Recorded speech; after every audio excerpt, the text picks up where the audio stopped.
दैनिक लोकमत वृत्तपत्राचे न्हावरे तालुका शिरूर येथील पत्रकार डॉक्टर दत्तात्रय मारुती कारंडे यांचे आज पहाटे 1 डिसेंबरला अल्पशा आजारानं वयाच्या 45व्या वर्षी निधन झाले.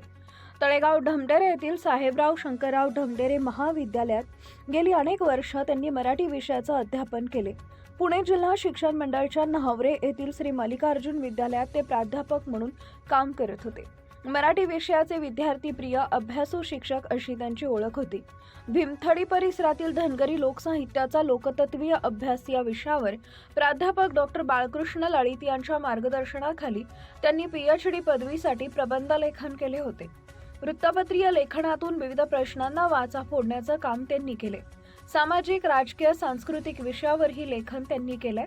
वाचन चळवळ उद्दिगंत होण्यासाठी शिरूर तालुक्यातील न्हावरे येथील मल्लिकार्जुन सार्वजनिक वाचनालयाची त्यांनी स्थापना केली.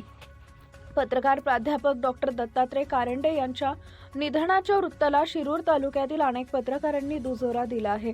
शिक्षण प्रसारक मंडळाच्या वतीनं पत्रकार प्राध्यापक डॉक्टर दत्तात्रय मारुती कारंडे यांना श्रद्धांजली अर्पण करताना तळेगाव ढमढेरे येथील साहेबराव शंकरराव ढमढेरे महाविद्यालयातील शिक्षक प्राध्यापक नामदेव भोईटे यांनी म्हटलं होतं, ते शिक्षण प्रसारक मंडळ परिवारातील अविभाज्य घटक होते.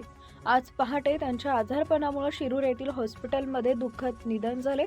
ते उत्तम पत्रकार म्हणूनही शिरूर तालुक्यात सर्वत्र सुपरिचित होते. शिक्षण प्रसारक मंडळाच्या वतीनं प्राध्यापक पत्रकार दत्तात्रय कारंडे यांना भावपूर्ण श्रद्धांजली. Subscribe now and press the bell icon. Never miss an update.